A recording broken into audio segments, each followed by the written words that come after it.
All right. Good evening, everybody. If you want to open up to Matthew chapter 25, we'll actually start in Matthew chapter 24 in just a second. Jonathan, what's my exact stop time tonight? So right at an hour. All right. This will be good.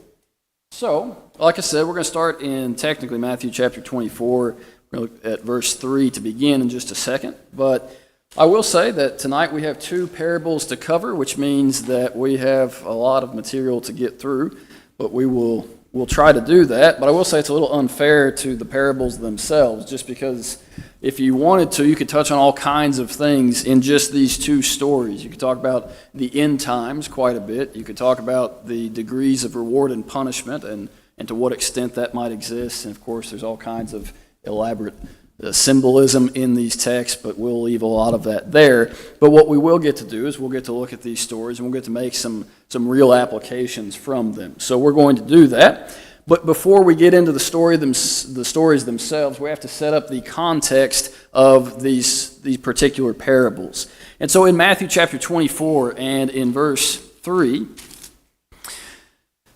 the text there says, Now as he sat on the Mount of Olives, the disciples came to him privately, saying, Tell us, when will these things be, and what will be the sign of your coming and of the end of the age? So, first, let's recognize that we are already at the end of Jesus' ministry, at the end of Jesus' life, and so he has just a few more things to teach, and these parables are among them. But what he's also been doing is telling them more and more, I have to leave you pretty soon.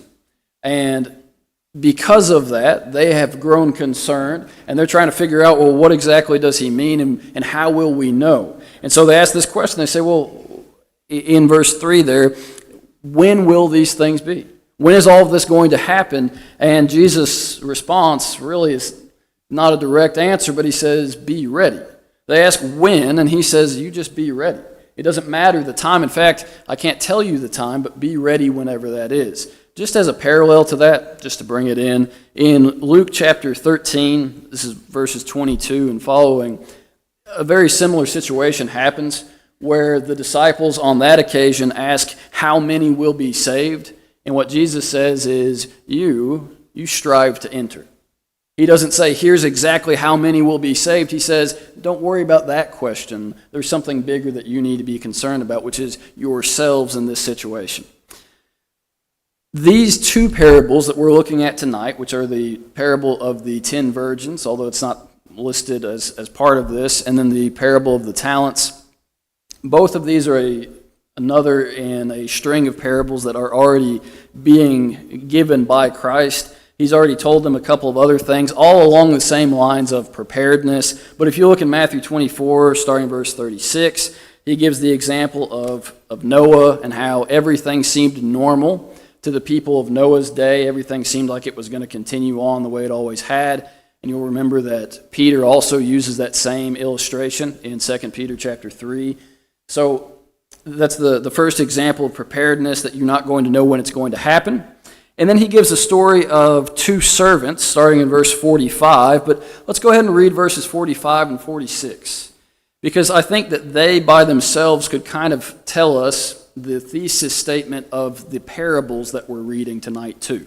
So in chapter 24, 45, it says, Who then is faithful and wise, a faithful and wise servant, whom his master made ruler over his household to give them food in due season? Blessed is that servant whom his master, when he comes, will find so doing.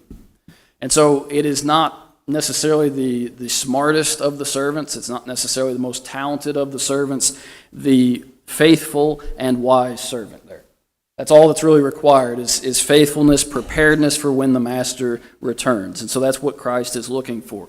And so these next two parables that we get to look into tonight, they are similar in that they'll talk about preparedness.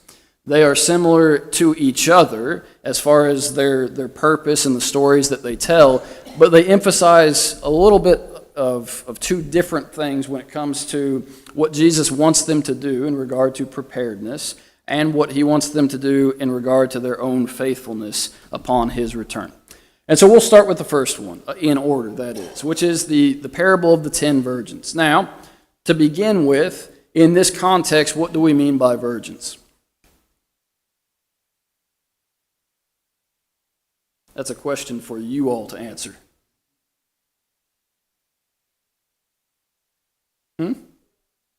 Okay, the wedding party. So when we say virgin here, when we say virgin in general, we're talking about a young woman. In this case, we're talking about one half of the bridal party. And so this would be the bridesmaids in modern day terms. Now, even though Jesus uses the bridesmaids as the one side of this, really both parties would be involved, both parts of the wedding party. And just to fill us in a tiny bit into what would happen on these occasions, at this time, a Jewish wedding would be at least a 2-day affair that would happen, if not more than that. But the day before the wedding, the celebration would take place at the house of the bride, or at the house of the bride's father. And so that night, after the partying has happened, after the sun has gone down, they are going to have the groom go back to his own house for the night. But the bridal party had the responsibility and the tradition of going out into the night with lamps or torches and lighting the way back, or kind of going out and guiding the groom back to his own house. That was just part of the festivity as it would happen. And so that's what we're going to see here as Jesus tells this story. But in the story, what I don't want to do is I don't want to spend the whole time just reading through the story, because I hope that we've read it enough times, and if not, you can go back and should go back tonight and read it again in Matthew 25. But what we will do is we'll say the summary of it, and then we'll take a look at some of the highlights of it. So as far as what happens, of course, there are 10 virgins in total. There are 5 who are wise. There are 5 who are foolish based on what they bring or do not bring with them. And of course, whenever they're all called at one time, the 5 who do not have enough oil are left out in the cold, and they are left out of the marriage feast. So it's a very similar story in that regard to the story from last night as well, that we're still talking about being invited to a feast in a certain sense. So in looking at this story, when we go to chapter 25 and verse 1, it says, "Then the kingdom of heaven shall be likened to 10 virgins who took their lamps and went out to meet the bridegroom." In the story of the talents that we'll look at in just a minute, and in other stories that Jesus tells in this same setting as far as his return, a lot of times the characters are just kind of stationary. They just kind of are staying in one place. They're waiting for the master to return. But this story, they're not. This story, it actually says that they're being sent out to meet the bridegroom. And so there's another layer of responsibility on their part. And of course, what we see in verse 2 is that there are 5 who were wise and 5 who were foolish. And so what made them wise, or what made them foolish?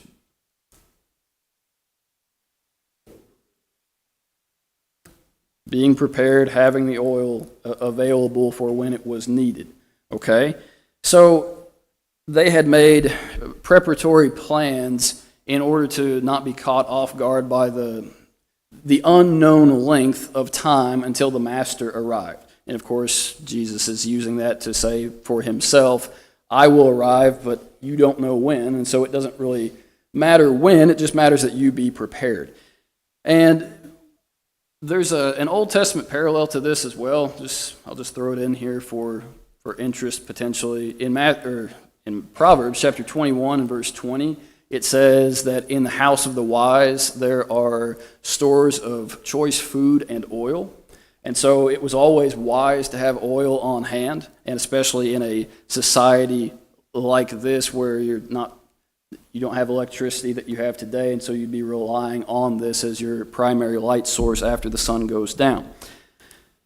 Here's the question that kind of is the puzzle piece in the middle of this whole parable, which is, what is the oil in this parable? Symbolically speaking, what is the oil?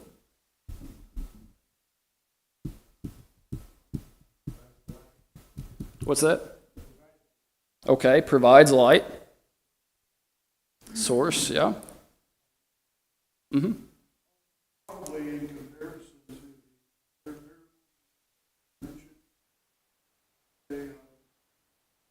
Good works.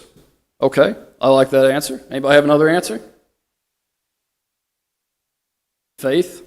It's a good answer. Planning. Preparation. Yeah. I'm not going to tell you you're wrong, probably, unless you just throw something really wild out there. Because the parable doesn't actually say what the oil is, and Jesus doesn't go back and explain what he means. And there's probably a limit as to what it could mean, but there's a whole lot of things that could be put in the place of the oil there. Because all we're talking about is something that makes you ready for when Christ returns. And so could that be the good works that you're doing toward others? Well, absolutely it could.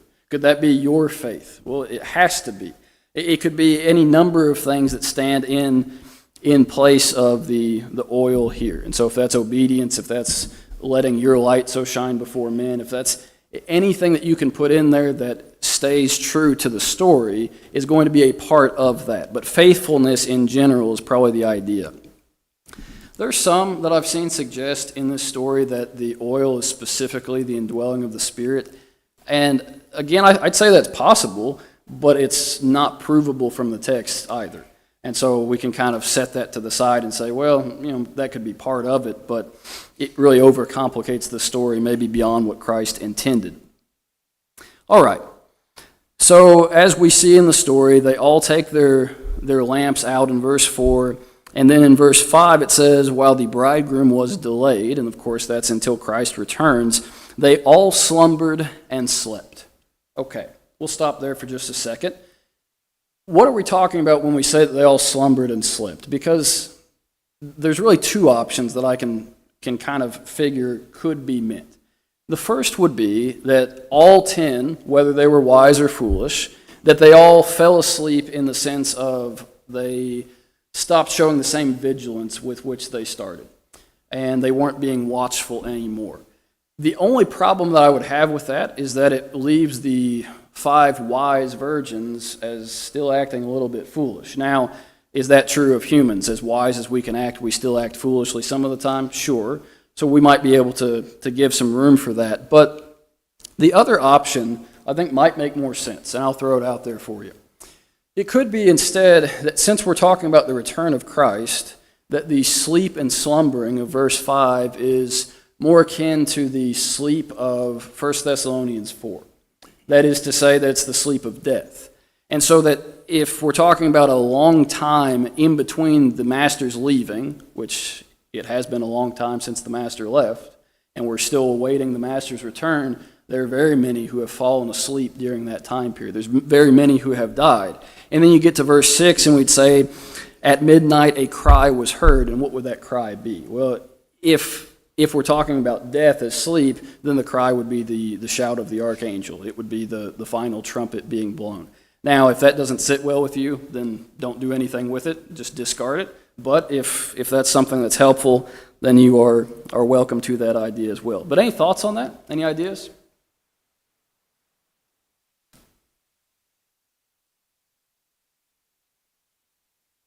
Jonathan?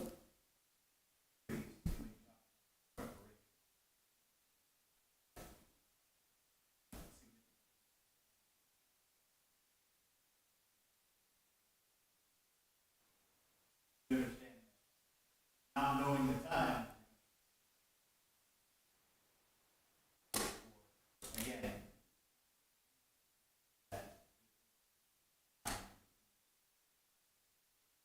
Mm-hmm. Right. So there is a time element that maybe the parable doesn't get across in the same manner that we have the understanding of it now, because it has been so long in between the giving of this parable, the leaving of the master, and now his imminent return. Mm-hmm. Back to the oil and think about what it is and think about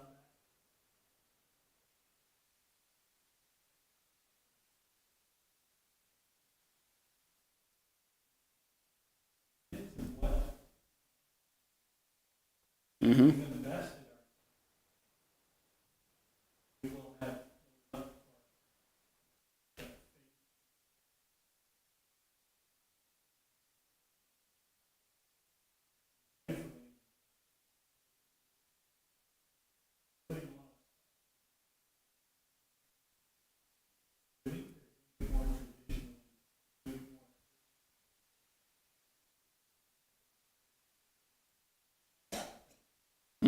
Excellent. And so, how much more appropriate as we get into the next parable too, as far as investment for the future. But certainly the oil takes on that meaning as well here. All right. So, if we keep going here in verse 8. Verse 8 it says, "And the foolish said to the wise, 'Give us some of your oil, for our lamps are going out.' But the wise answered, saying, 'No, lest there not be enough for us and you, but go rather to those who sell and buy for yourselves.' And so the foolish had foolishly run out of oil. And the best plan that they can come up with is, well, these people have enough, and so let's try to borrow it off of them. The problem with that is the wise virgins are still wise, right? They were wise enough to bring the oil, and that means that they're wise enough to not share it now, because that will have the same result as if they hadn't brought enough in the first place. So that wisdom continues on even into this, and that wisdom prevents them from sharing here. And we'll talk more about that in just a little bit. In verse 12, it says the condemnation of those who did not have enough. Verse 12, "But he answered and said, Assuredly I say to you, I do not know you." And then verse 13, "Watch therefore, for you know neither the day nor the hour in which the Son of Man is coming." In studying for this particular lesson, you can find all kinds of ideas as to what this parable is supposed to mean. And the problem is that the only thing that this parable can mean is verse 13. Whatever it means verse 13.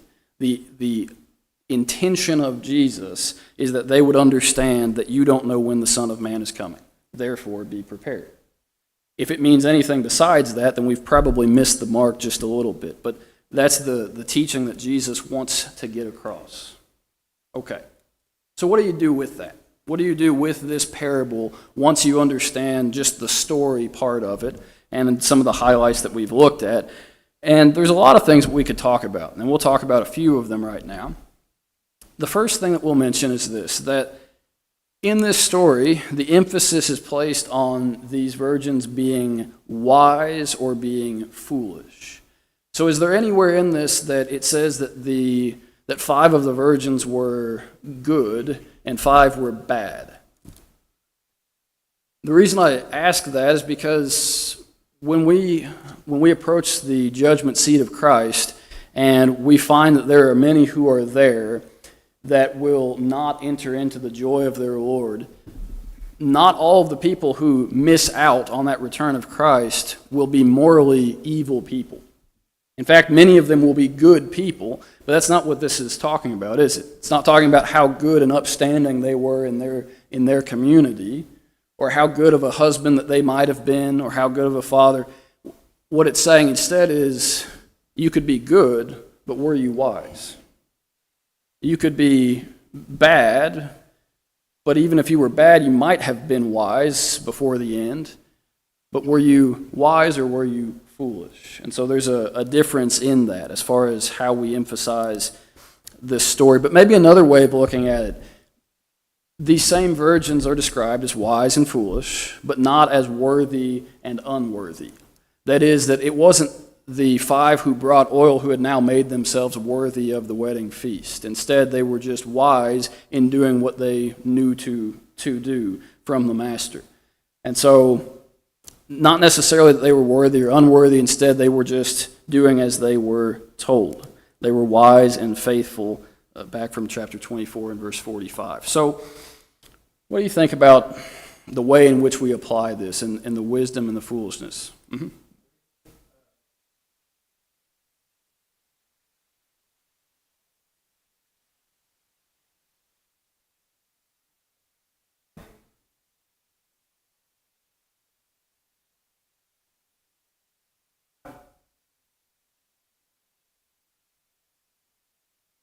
Mm-hmm.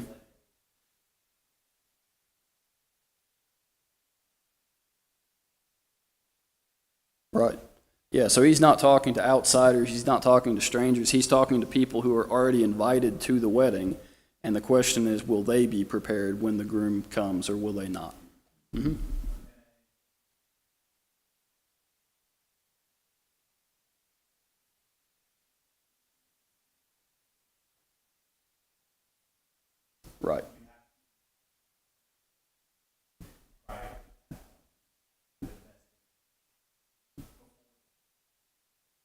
Right. Yeah, the investment doesn't work if you try to invest everything at once before the day of retirement comes, as it were.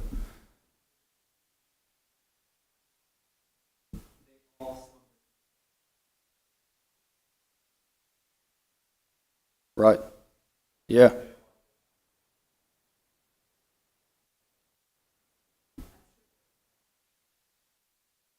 Mm-hmm.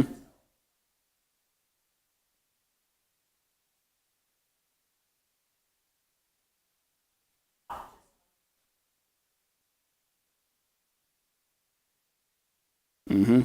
Right. So you can think that you've done plenty until that day arrives, and then you might find out that that really wasn't, again, not that it was good enough, but it wasn't faithful.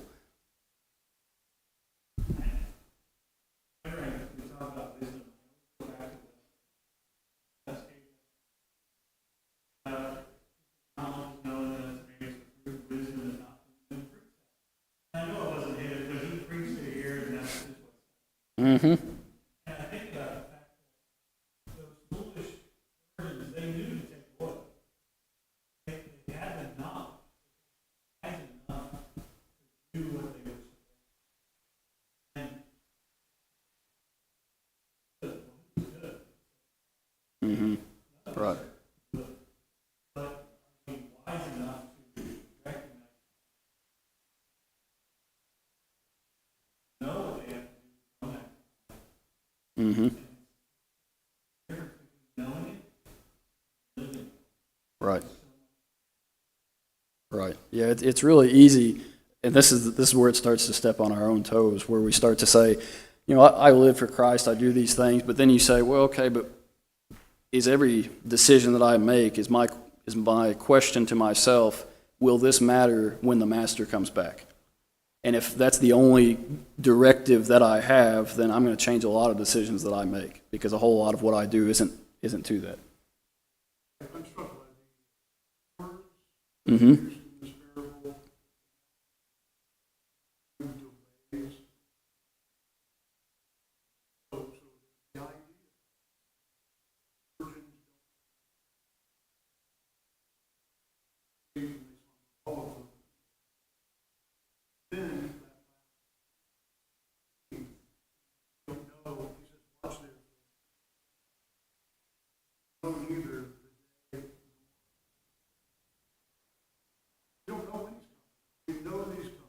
Mm-hmm.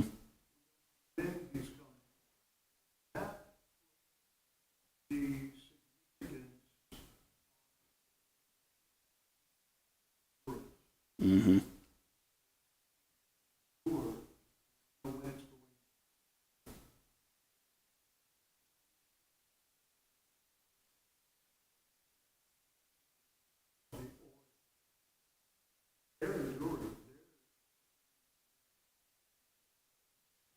Mm-hmm.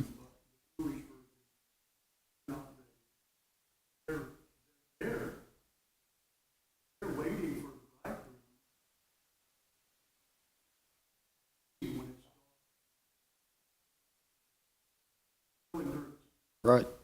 Yeah. Endurance so faithfulness in part is endurance in this situation. And something I hadn't thought of that kind of provoked me to is the irony that this is told within the same week as the Garden of Gethsemane, where Christ will tell his own disciples to wait and to wait with him in prayer, and they sleep and they slumber. And so they've not taken this message to heart, but maybe that's what they were thinking of as they drifted off to sleep. So, the next thing we can talk about real quick is that you cannot borrow somebody else's preparedness for this day. You can't wait until that day and say, well, maybe I can help myself to what somebody else has done. And there's a lot of different ways of saying this, that you can't ride someone else's coattails into the kingdom of God. I've heard it said a few times recently that there are no, or God has no grandchildren. They're only children of God. You can't then say, well, my parent was faithful enough that I'll be a child of God by that. It doesn't work that way. And while that seems obvious enough, there's a layer to this that I think even comes out in an earthly sense sometimes. And this is not to condemn anyone here, but I've seen this enough, and you have too, in different places. But there are some who get the idea that if my father did something in the church, or if my grandmother was always so faithful to the church, that I should be entitled to some treatment from the church now. And it's that same concept that says, well, somebody in the past has done something, and so I should benefit from that. But in this story and in life, we benefit from what we do. We reap what we sow, not what someone else has sown before us. Mm-hmm.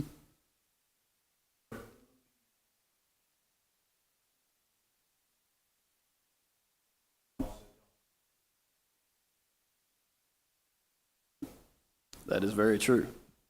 Yeah, we can be very thankful that it works independently and not generationally. Jerry?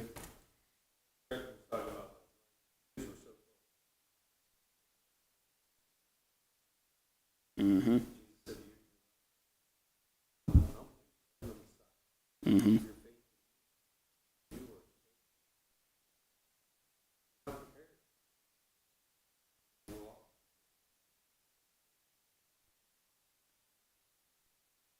Right. It's a very good point. If you're applying this more directly to the Jews, which I think there's a layer of this that's all about the Jews, and then there's a layer of this about his disciples too. But with the Jews, they're still saying, well, we're children of Abraham, and so we're accepted based on that. And of course, they were not true children of Abraham, as is pointed out so many times. All right. One more way that we can take this, and then we'll move on to our next parable.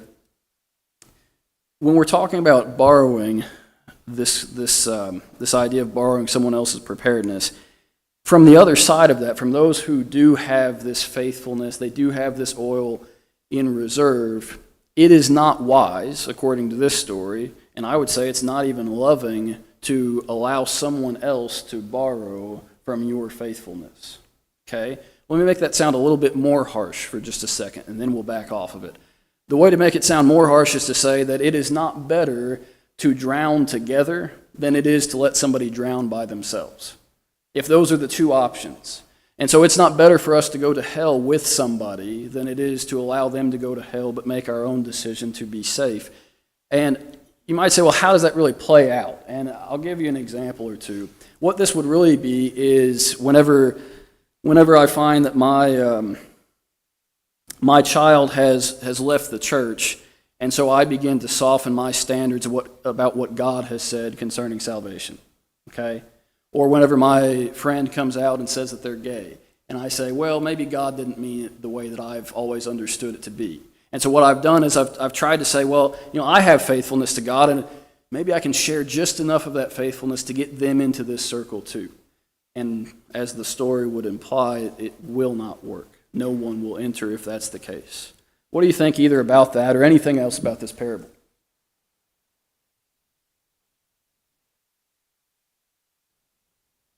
Mm-hmm.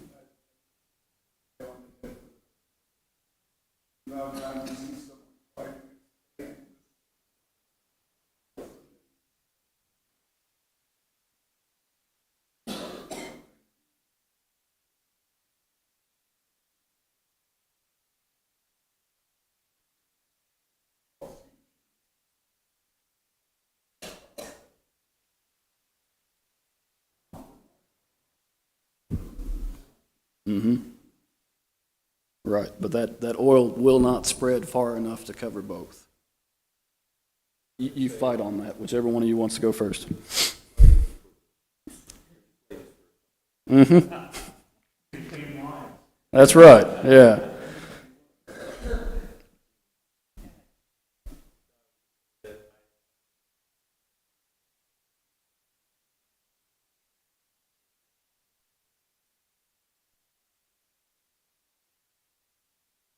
Mm-hmm.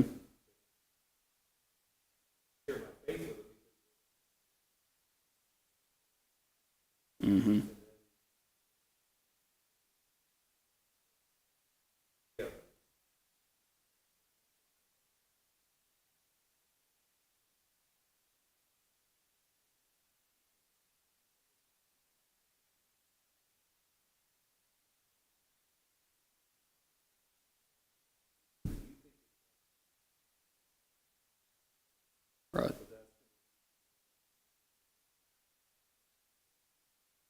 Right. That idea will come back up in a minute in the next parable. Whenever the servant accuses his master of being a hard man or an austere man, the master doesn't deny it. He doesn't say that, no, I'm actually easygoing and everything will be fine if you don't do what I say. He owns that and then says, and all the more so, you should have done what I told you.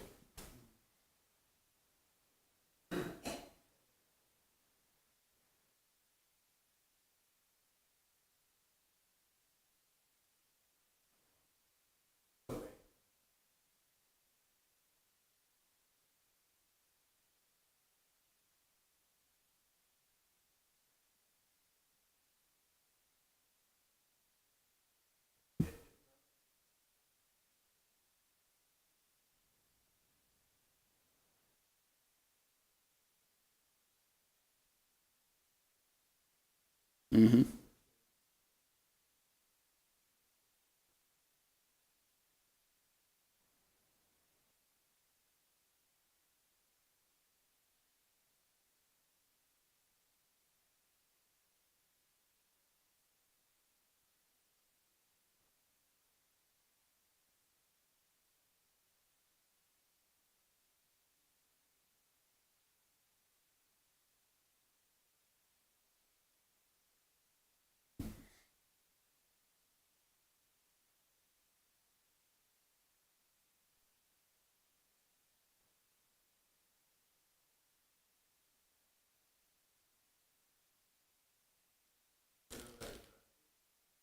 Mm-hmm.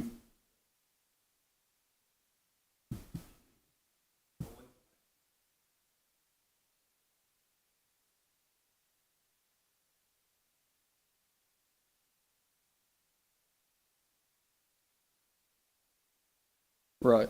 So in this story, when the wise virgins are asked for their oil, they don't say, take some of mine. They say, go back to the source of oil.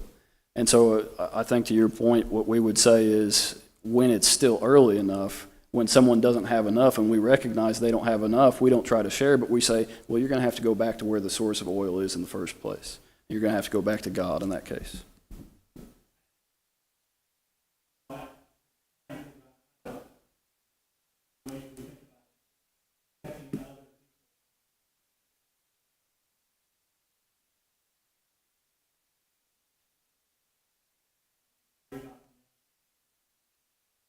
Mm-hmm.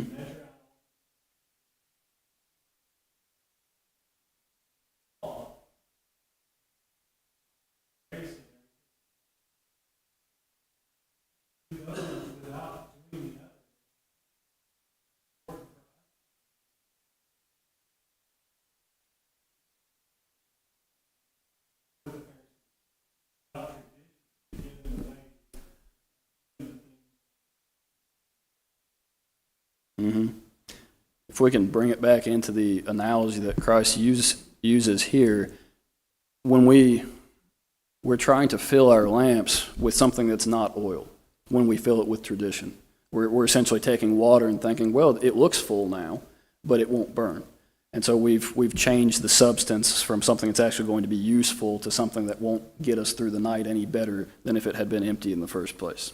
All right, let's move on to the next parable, or we'll run out of time, and we might anyway. But looking at this parable of the talents, I hope that you have heard the parable of the talents 1,000 times, and some of you may have not. Again, go back and read it tonight if you haven't. But in this story, the story can actually be told quite simply, not by myself, but there's a gospel writer who has a talent for being brief in his descriptions. And so I would suggest to you that Mark, in Mark chapter 13 and verse 34, gives a one-sentence summary of this very story. What he says in Mark 13:34 is, it's like a man going to a far country who left his house and gave authority to his servants and to each his work, and commanded the doorkeeper to watch. So Mark doesn't exactly tell the whole parable, but he does give you the idea that Jesus said something along these lines. And of course, Matthew will give you more, and Luke will give you a little bit different version of that as well. So in this story, we have another question, kind of like we asked what a virgin was in that context. What is a talent that we're talking about here? Okay, yep, I see multiple hands going like this. Okay, So we've got money being implied, we've got abilities. Anything else? I can't disagree with either. On the one hand, we, strictly speaking, are talking about talents. On the other hand, look into the etymology of the word talent sometime. It goes back to this story. The reason that we use the word in English for talent to mean abilities that we have is because it was so commonly associated with this idea from this text. And so, is he talking about money? Yeah, he is. Is he talking about abilities? Is he talking about actual talents like we talk about today? Is he talking about resources? Yes. And to a greater degree, it would apply to all, even if it was only originally about one. But it's apparent enough that God is not just concerned about money in this story anyway. But let's take a look at some of the highlights of this story. So in verses 14 and 15, to start out there, "For the kingdom of heaven is like a man traveling to a far country, who called his own servants and delivered his goods to them. And to one he gave 5 talents, to another 2, to another 1, each according to his own ability, and immediately he went out on a journey." The first thing is this, and it's a question: whose money was it?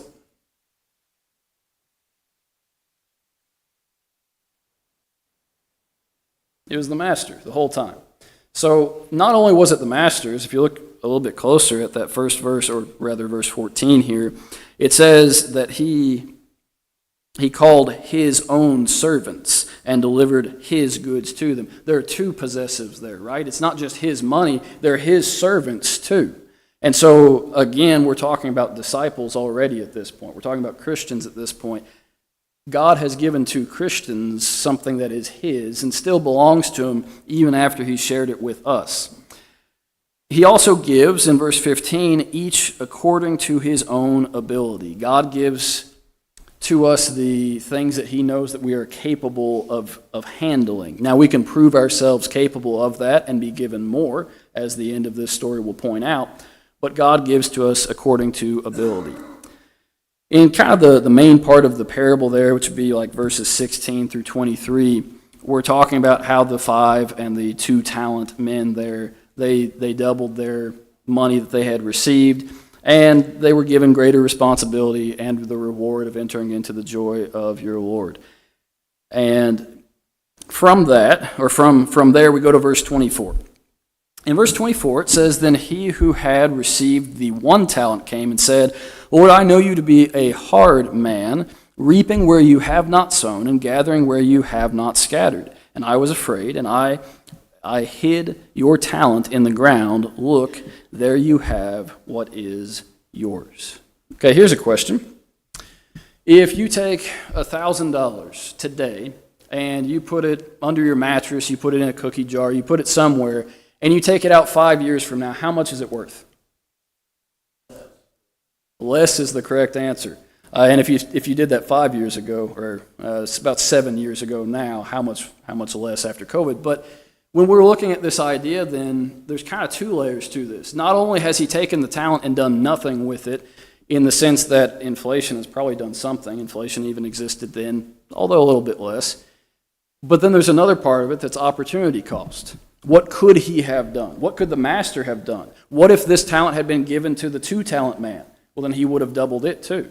And so the master's not really just lost out on, or rather the servant thinks that he hasn't cost his master anything, but to the master, he's lost at least double what he could have had. So he has lost quite a bit for him. And so what is his defense of his action? His defense is that he knew that he was a harsh man, an austere man. He knew that he reaped where he didn't sow. And so what is he getting at? What is he saying about his master?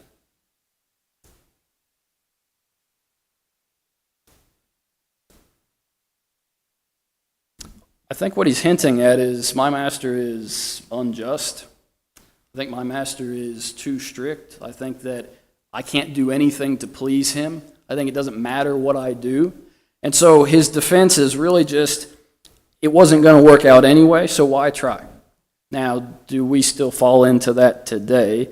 And I think the answer is going to be yes, because there are a lot of people who are willing to say, well, if if your God would send any person to hell, regardless of what they've done, but if there's a God that would send somebody to eternal hell, then I wouldn't want to worship that God. And what they're saying is, your master's so harsh of a person that it wouldn't be worth serving him anyway, as this servant has said. This phrase, I doesn't say you are. Mm-hmm. It says I knew. Mm-hmm. The world sees God as all.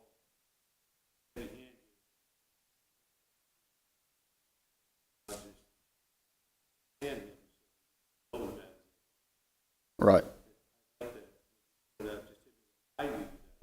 Mm-hmm. Mm-hmm. Right. And the irony is that for those who know God to be that way, he will be that way toward them. If you only think of him as being harsh and rejecting, and you reject him, then the same will happen to you.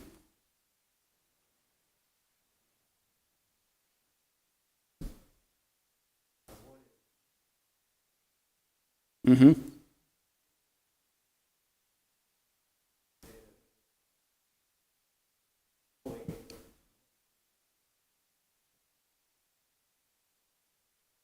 Mm-hmm.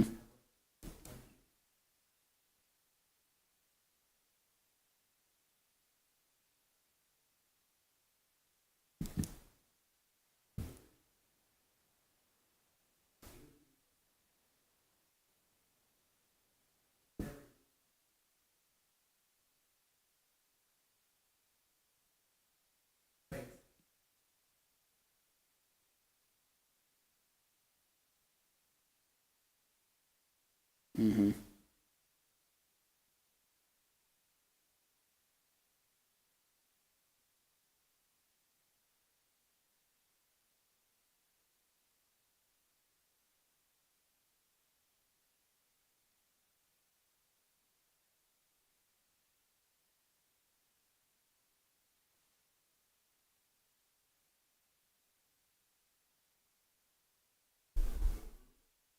Mm-hmm.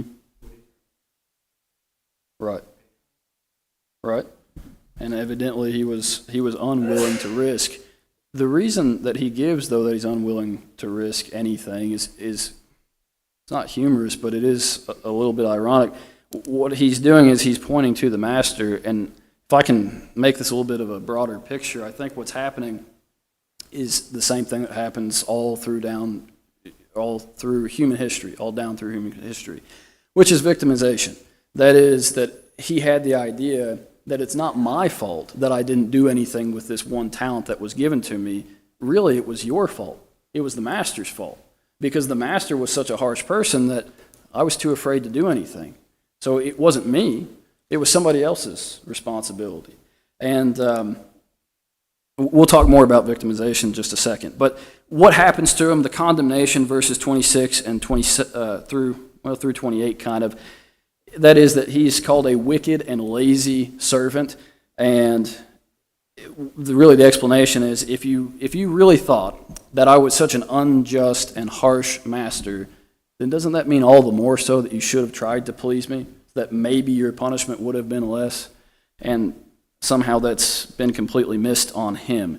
In verse 29 and verse 30, those who do more will get more. They'll get more responsibility. They'll get more reward. And those who do nothing will get nothing out of it. They'll be unprofitable and they'll be cast out. Okay. So let's talk for just the few minutes that we have left about some of the applications that we make from this text. And the first one is that inequality of resources, inequality of talents, inequality of life in general exists. Even spiritually speaking, it exists. This is another example. The parable of the talents is kind of like what we see in Ephesians 4:11, that he gave some to be apostles, some prophets, some evangelists, some pastors, some teachers. Not everybody has the same ability, and that would be terrible if they did, because it wouldn't work out. But not everybody has the same level of ability, even within the things that they are given. And that's from God directly. That's not something that I can necessarily say is unfair. It's just how God has created us. And so some are given to be better at working with youth. Some are given to be better at working behind the scenes or teaching Bible classes or in showing hospitality or whatever it is. Some people are better at that than other people. And there's an element to which we see that, like in 1 Corinthians chapter 12, in a positive sense. That is, that if you're more like the eye or the ear or the hand or the foot, you do that role better than someone else, great, then you do that. But that doesn't necessarily mean I'm off the hook either. So when we look at that, there is this inequality that exists, but that doesn't result in an excuse being allowable now, as this man will try to make an excuse. Instead, I have to say, well, yeah, there's probably somebody better at me than that, but that's not necessarily what God is asking me for. And that's the excuse that's given here. Yes, other people had been given more, but that wasn't an excuse to do nothing. One way that I think is interesting of kind of dissecting this parable is to look at it if you continued on with the idea, but change just a couple of the variables. I'm not trying to add to what Christ says, but recognize that when he gives this parable, to us in one way it seems like, well, if you have 5 talents, you double the 5 talents. If you have 2 talents, you double the 2 talents. And if you have 1, you should have doubled the 1. That doesn't always happen though, does it? Can't it be the case that I was given 5 talents, I use 2 of them, and I bury 3? Can I do that? Can I say, I think I'm doing enough for God because I'm doing this and this, so I'm not going to try this or this or this? You know, I'm somebody that I lead singing. Okay, great. So I don't really need to go and visit people in their homes. I'm good enough as I am. Well, I teach a Bible class, and so I don't really have to do something else. I don't have to step out of my comfort zone somewhere else. And again, there's a God-given wisdom in recognizing what talent that I have and what talent that you have and trying to strengthen those areas in which we're the most talented. But there's still areas that I can improve. The church needs a certain element of redundancy to it as far as a lot of people able to do these same things very well. What thoughts do you have on that? Jonathan?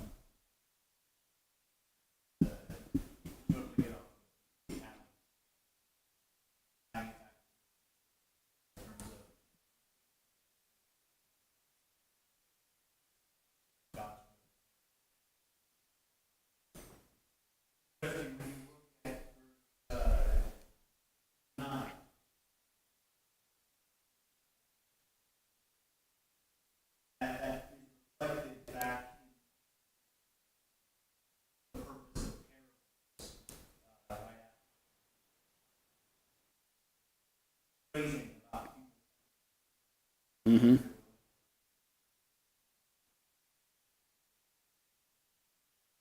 All of us.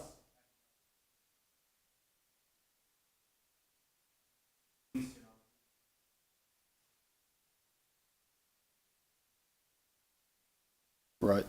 Yeah, so not just ability, but willingness to learn, knowledge, preparedness. And just like you read those 2 verses, the parables, look at what follows this. He immediately dives into sheep. Mm-hmm. And he's talking about master. We see you.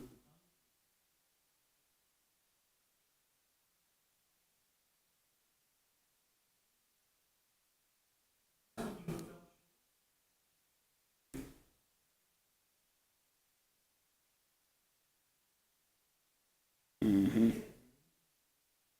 Right.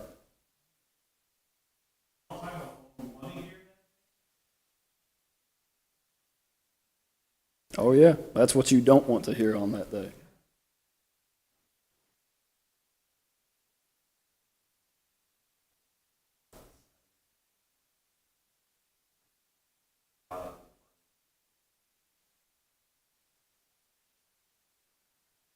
Mm-hmm.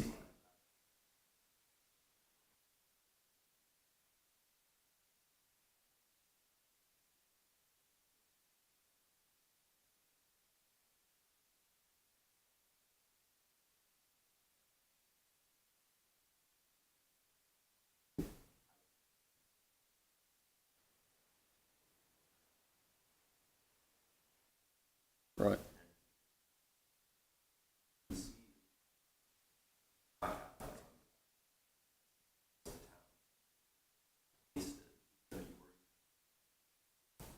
Right. Yeah,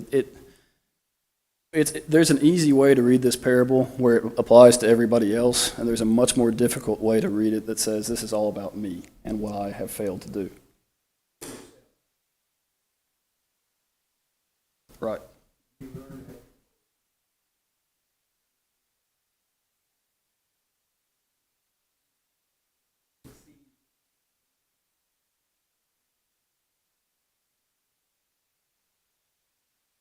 Mm-hmm. Right.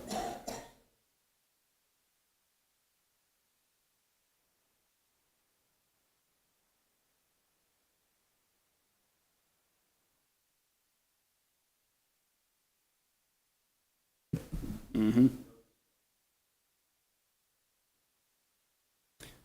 It does take time to know yourself, but if we can add to that, that's where the church is supposed to function as far as the older women teaching the younger women, as far as discipleship and the pattern that we're supposed to have, where we say, well, you may not know what your talent is, but I can see it.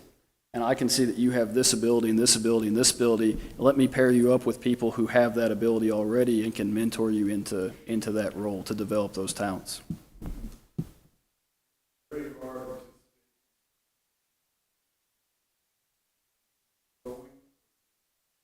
Mm-hmm.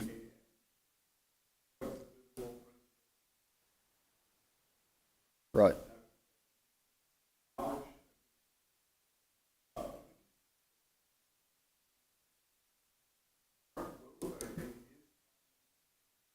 Mm-hmm.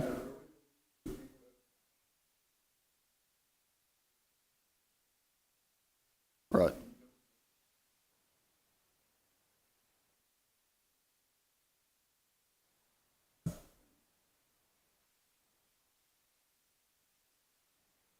Mm-hmm. Right.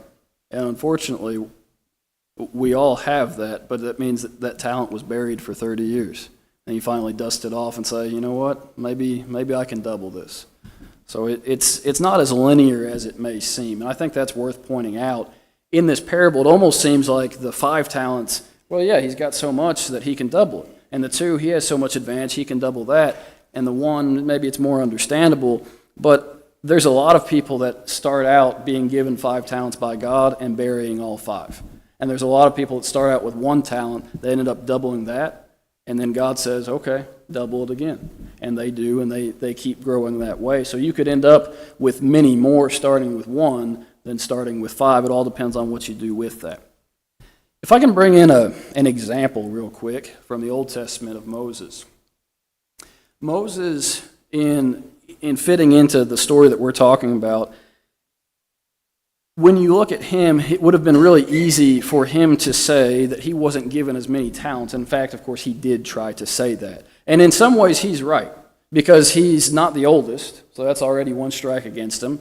He's not as good of a speaker, and he's probably right about that as well.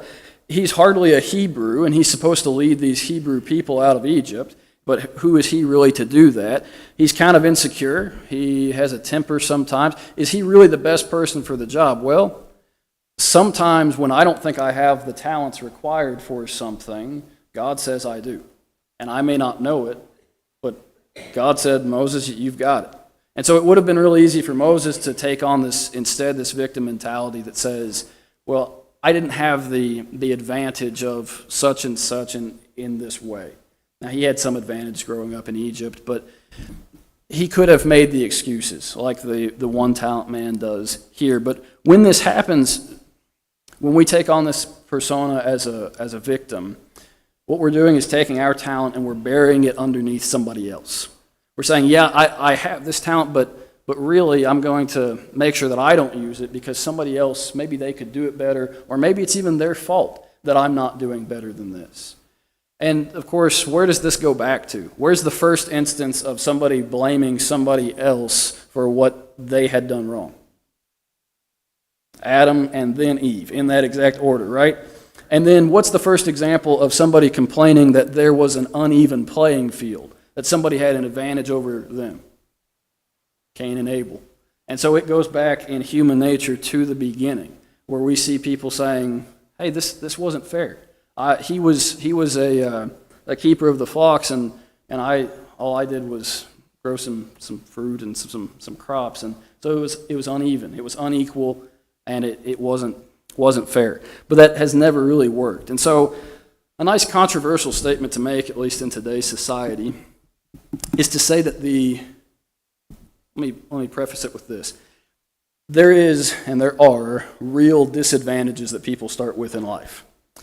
And those are all kinds of different things and all kinds of different potential disadvantages, and they're real. On the other hand, eternally speaking, there is only one disadvantage that matters, which is not knowing Christ. And eternally speaking, there is only one advantage that matters, and that is knowing Christ. And so if that's the case, then no matter my talent level to begin with, no matter my resources, no matter what part of town I grew up in, no matter my nationality, no matter any part of who I started as, if I know Christ, then I can overcome all of those things too. It may be more difficult, but it can happen. So anybody can take what God has given and they can double it. Anybody can take what God has given and they can waste it. They can bury it. But either way, the Master's going to return. So what will we do then? That's where I'm ending this study tonight, unless anybody has any other deeply insightful comments. Perfect. Yes. No pressure.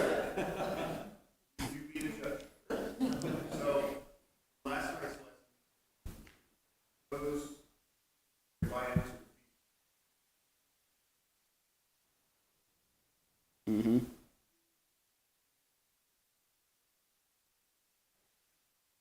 Mm-hmm.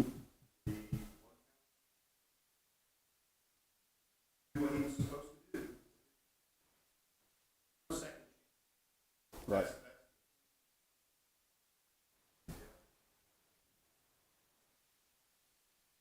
Right. Yeah, so preparedness starts now. Preparedness cannot start later. I'll also point out, though, that the other similarity is, in all three cases, they tried to make an excuse for why they weren't prepared. And I can guarantee you that there will be an unfortunate string of people that come before the throne of God that try to give any excuse they can for why they were not prepared. All right. Well, I think that's our time. It is currently 7:45 on the dot, and so that's about the best I can do. But I thank you very much. Thank you for having me here. Although looking at the list of speakers, there's probably a reason I was chosen. So.